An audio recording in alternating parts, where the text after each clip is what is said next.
E aí, hoje a gente vai revisitar uma daquelas histórias que, olha, todo mundo conhece, a travessia do Mar Vermelho. Mas calma, não vai ser só aquela releitura de sempre. A ideia aqui é mergulhar fundo na estratégia, no significado por trás de tudo, para a gente descobrir o que realmente está além daquele espetáculo todo. A cena é... Nossa, é coisa de cinema, né? Um povo encurralado, um exército vindo com tudo e, de repente, o impossível acontece. As águas se abrem, viram duas muralhas gigantes e ali no meio surge um caminho de salvação onde só existia desespero. É uma imagem de poder que a gente nunca esquece. E é aqui que a nossa análise começa a ficar boa de verdade. E se o milagre da travessia não for o evento principal? E se ele for, na verdade, o ponto final de uma estratégia divina muito mais profunda, muito mais complexa? Pois é, vamos mergulhar nisso agora.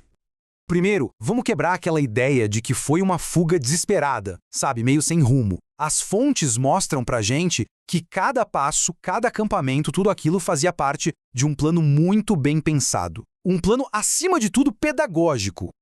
Olha só que interessante. Deus de propósito evita o caminho mais curto. Por quê? Porque essa rota, apesar de mais rápida, ia julgar um povo recém-liberto, sem nenhuma estrutura militar, direto numa guerra. A escolha pelo deserto não era sobre eficiência, era sobre formação. Fica aquela lição, né? Deus não guia só pelo caminho mais curto, mas pelo caminho que nos forma. E a estratégia vai muito além. Deus manda o povo acampar num verdadeiro beco sem saída, um lugar que, militarmente falando, era péssimo. Isso tinha um propósito duplo. Primeiro, atrair o faraó para uma armadilha, fazendo ele pensar, eles estão perdidos. E segundo, criar uma situação tão impossível que quando a salvação chegasse, ninguém ia poder dizer, fomos nós. A glória seria toda inegavelmente divina. E tem um detalhe que muita gente esquece. Não era só o povo hebreu ali. O texto fala de uma multidão mista que foi junto. Gente de outras nações, talvez outros escravos, egípcios que ficaram impressionados. Isso já mostra que o poder de Deus estava causando um impacto social enorme, atraindo gente de fora para dentro da sua história. Mas a história não é feita só de estratégia. Ela é recheada de pequenos símbolos, sabe? Coisas carregadas de significado que conectam gerações e mostram quem Deus realmente é. Pensa nisso. Séculos antes, no seu leito de morte, José fez um pedido, um juramento. Levem meus ossos de volta para a terra prometida. E agora, no meio daquela partida apressada do Egito, Moisés para tudo para cumprir essa promessa antiga. Aqueles ossos viram um memorial ambulante. São a prova física, concreta, de que Deus é fiel a promessas feitas centenas de anos atrás. Para um povo que teve sua identidade quase apagada pela escravidão, carregar aquele caixão era carregar a prova viva de que a esperança deles não era uma ideia qualquer. Era algo com corpo, com peso, com história. A mesma coisa com a coluna de nuvem e fogo.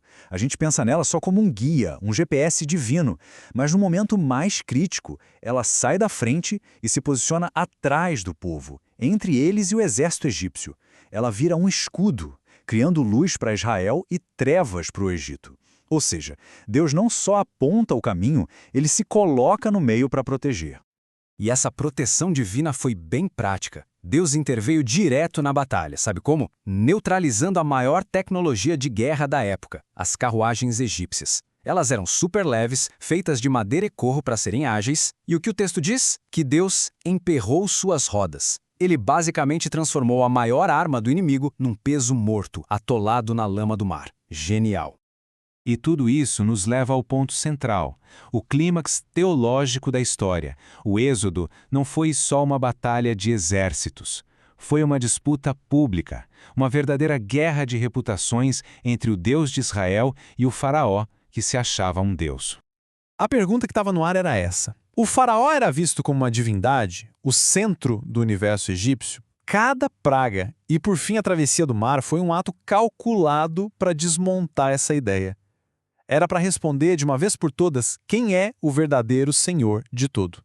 E não só para Israel, mas para o Egito e para todas as nações ao redor. Diante daquele pânico todo do povo, a primeira ordem de Moisés é um chamado para a dependência total. Fiquem quietos, acalmem-se. Essa batalha não é de vocês. Confiem, o poder de Deus é suficiente. E aí, logo no versículo seguinte, vem Deus e fala para Moisés algo que parece o oposto. Para de clamar e manda o povo marchar. marchar em direção ao mar. É um chamado para ação, para obediência. Então, peraí, como é que essas duas ordens funcionam juntas? É exatamente aí que está o pulo do gato. Elas definem o que a gente pode chamar de obediência dependente. A fé de verdade não é ficar parado esperando tudo acontecer.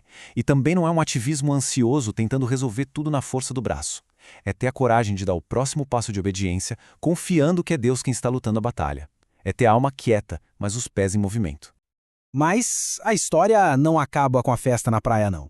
Na verdade, a parte mais difícil da jornada estava só começando. A libertação foi um evento. A liberdade seria um longo processo. O primeiro ato daquele povo livre é cantar, mas não é um canto qualquer. Liderado por Moisés e por Miriam, que aliás é chamada de profetisa, esse cântico é teologia pura, é doutrina cantada, que serve para gravar na memória de todo mundo quem Deus é, o que Ele fez e até para onde eles estão indo. A adoração se torna um ato de ensino, de liderança. E aí vem o choque de realidade. Apenas 3 dias depois do maior milagre da vida deles, a euforia vira desespero. Sem água potável, o povo começa a reclamar. A mudança do triunfo para o teste é, brutalmente rápida. E aqui está a grande lição. O milagre incrível pode tirar um povo do Egito, mas não tira o Egito de dentro do povo. Libertar o corpo é instantâneo, mas remover a mentalidade de escravo, a amargura, o medo, a reclamação, isso é um processo longo e difícil. O milagre não substitui a necessidade de amadurecer.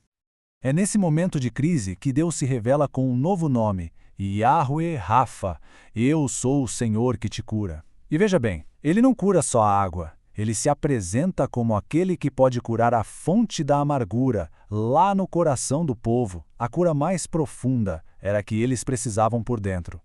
E isso tudo nos deixa com uma pergunta para a gente pensar. A travessia do Mar Vermelho foi a saída espetacular.